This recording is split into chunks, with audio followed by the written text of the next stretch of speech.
Kini, siapa yang tak mengenal nama Atta Halilintar? Di usianya yang tergolong belia, lelaki bernama lengkap Muhammad Atta Mimi Halilintar ini sudah sukses jadi pengusaha dan YouTuber yang meraup keuntungan besar. Publik semakin mengenal nama Atta setelah meraih berbagai prestasi fenomenal di usianya yang masih muda. Tak hanya itu saja, anak sulung dari pasangan Lenggo Geni Faruk dan Halilintar Anovial Asmit ini juga telah membangun kerajaan bisnisnya sendiri di berbagai bidang. Mulai dari fashion, publishing, hingga kuliner. Di usianya yang sangat muda, Atta yang sering menjadi buah bibir karena hubungannya dengan Aurel Hermansyah ini bahkan sudah mampu memiliki rumah seharga 25 miliar rupiah. Prestasinya sebagai YouTuber yang pernah menempati posisi 10 YouTuber terkaya di dunia membuat banyak orang menaksir kekayaannya. Ada yang mengestimasi penghasilannya diperkirakan mencapai lebih dari 250 miliar per tahun. Sementara setiap bulannya bisa mencapai lebih 20 miliar rupiah.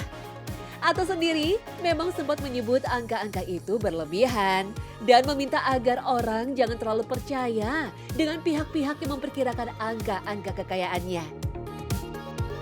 Namun begitu, dari gaya hidup dan kepemilikan fasilitas hidupnya, pakaian dan sederet mobil mewah yang terparkir di rumahnya, Atta terlihat memiliki kekayaan yang besar dan fantastis. Dengan kekayaan seperti itu, kira-kira berapa ya zakatnya? Kalau zakat sih alhamdulillah itu salah satu hal yang wajib ya kita laksanakan. Jadi kita harus nyisihin setiap bulan penghasilan kita untuk zakat. Karena sebagian dari rezeki kita tuh punya orang-orang yang memerlukan. Itu aku selalu haruskan zakat itu wajib ya disuruh Tuhan. Kalau bisa malah bukan hanya zakat doang. Sehari-hari kita tetap nyiapin buat berbagi ke orang-orang. Dari berbagi ke tim, ke orang-orang terdekat, dari masyarakat yang di jalan-jalan. Ya adalah yang harus kita selalu sharing ke semuanya. Yes. Apa? Ya alhamdulillah bagus lah. Kan nggak boleh disebut juga nominal, masa disebut nominal. Soal angka, berapa zakat yang mesti dikeluarkan? Tentu saja hanya yang bersangkutan sendiri dan amil zakat yang mengetahui jumlah angkanya. Dalam persoalan sedekah, Rasulullah Muhammad SAW mengatakan di dalam kitab Wasiyatul Mustafa, Inna awliya Allah, sesungguhnya para kekasih-kekasih Allah, para wali-wali Allah, lam yanalu min sa'ati rahmatillah. Mereka tidak mendapatkan rahmat Allah, waridwanihi dan ridhonya Allah, bikasrotil ibadah, dengan banyaknya ibadah. Walakin yanaluhu, tetapi para wali-walinya Allah mendapatkan kemuliaan dari Allah bisa khawatin nafsi, dengan banyaknya sedekah, dengan kedermawanan yang dikeluarkannya. Maka tingkatan ahli sodakoh itu jauh di atas ahli ibadah. Kenapa? Karena kalau ahli ibadah, dia ibadah hanya untuk dirinya sendiri. Sementara kalau ahli sodakoh yang merasakan manfaatnya adalah orang lain.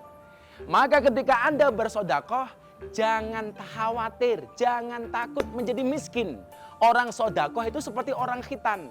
Dipotong tapi sempurna. Dipotong adanya tetapi semakin indah bentuknya. Itulah khitan. Maka ketika kita bersodakoh, yakinlah rezeki kita tidak akan berkurang. Kenapa? Karena ketika kita bersodakoh, itu tidak kita keluarkan, melainkan investasi. Saya punya teori, sesuatu yang masuk ke dalam mulut tidak pernah keluar, maka tidak sehat. Orang sering minum, tidak dikeluarkan, tidak sehat. Makan terus, tidak dikeluarkan, tidak sehat. Demikian pula dengan rezeki. Masuk terus, tidak keluar, maka rezeki itu tidak akan sehat. Ingat saudaraku, Rasulullah Muhammad SAW bersabda, Wallah fi aunil abdi, makanal abdu fi auni akhi. Demi Allah, Allah akan menolong hambanya manakala sang hamba mau berbagi dengan saudaranya.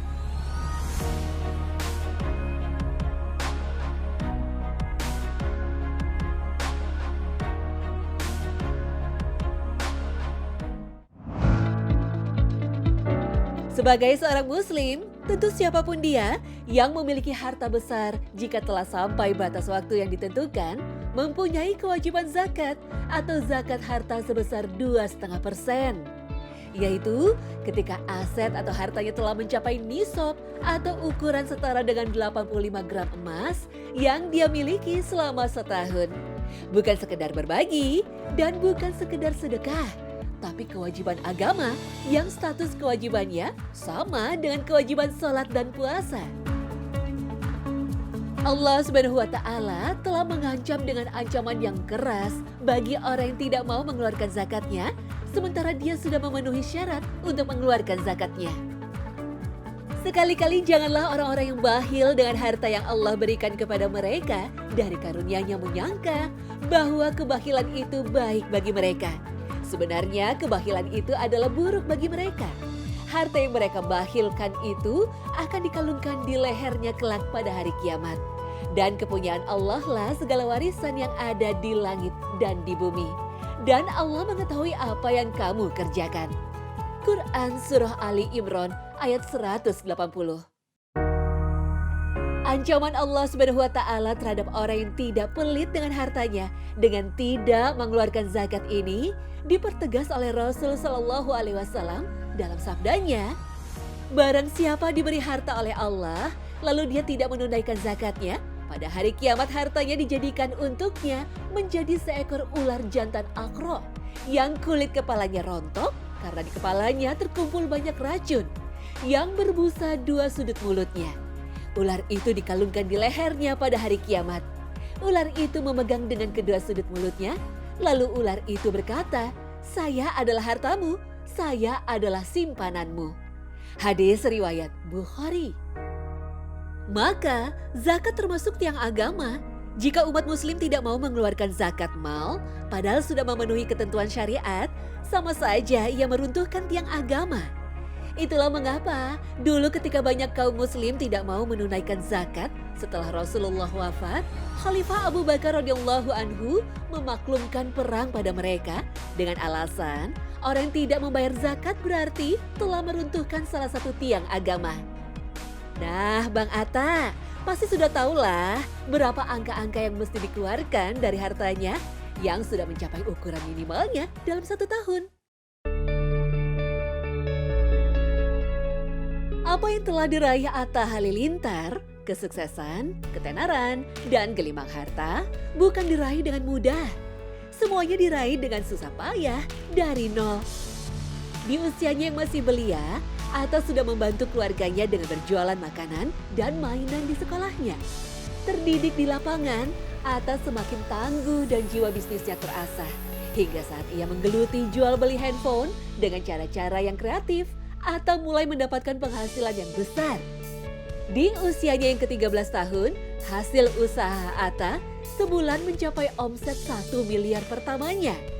Hingga akhirnya Atta Halilintar berhasil dan sukses meniti karir bisnisnya dan meraih banyak penghargaan. Semua itu dicapai dengan kerja keras dan sudah menjadi sunatullah ia mendapatkan yang dia usahakan.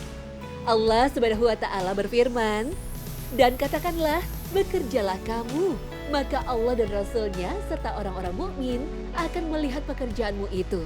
Dan kamu akan dikembalikan kepada Allah yang mengetahui akan goib dan yang nyata. Lalu diberikannya kepada kamu apa yang kamu kerjakan." Quran Surah At-Taubah ayat 105.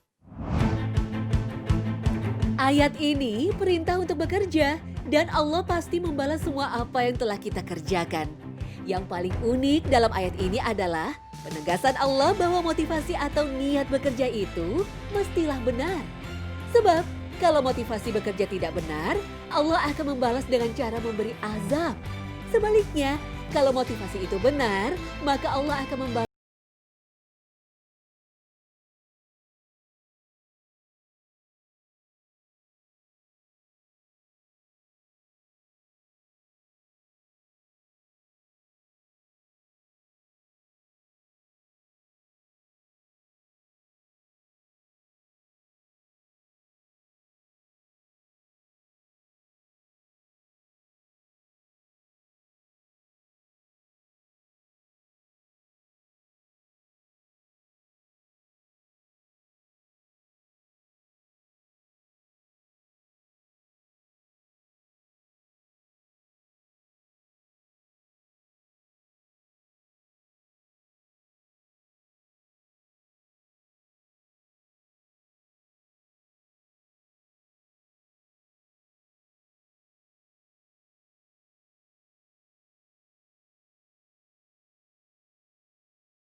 Riwayat Ahmad dan Baihaqi. Dalam agama, bekerja itu bukan hanya sekedar memenuhi kebutuhan perut saja, tapi juga untuk memelihara harga diri dan martabat seseorang. Itulah sebabnya, tak heran jika Umar bin Khattab pernah menghalau orang yang berada di masjid agar keluar untuk mencari nafkah. Umar tak suka melihat orang yang hanya duduk di masjid pada siang hari, sementara sang mentari sudah memancarkan sinarnya.